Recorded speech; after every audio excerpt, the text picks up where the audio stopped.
Salam əziz izləyicilər, indi isə Qarabağ turumuzdayıq. Bir gün və bir gecə 2 günlük turumuza start verdik. Buyurun, izləmədə qalın.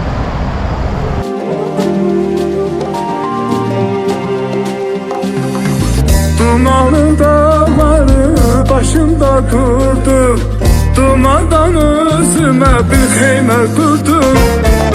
Dumanlı dağları başımda kurdum, dumandan özüme bir xeymə kurdum.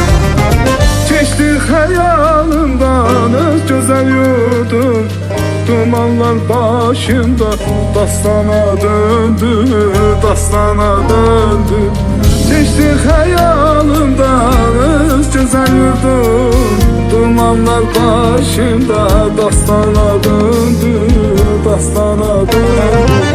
Deyirlər bülbülə çəmən yaxşıdır, insan cıvana zalvətən yaxşıdır.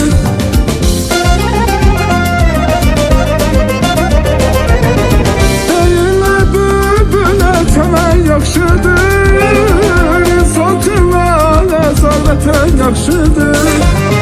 Şair sorma vətən nədən yaxşıdır. Adı gəncək könül dastana döndü, dastana döndü.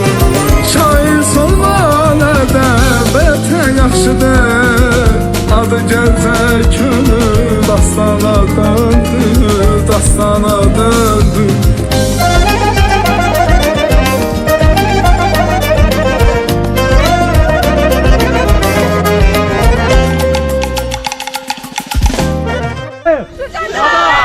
Qarabağ! Alqışlar!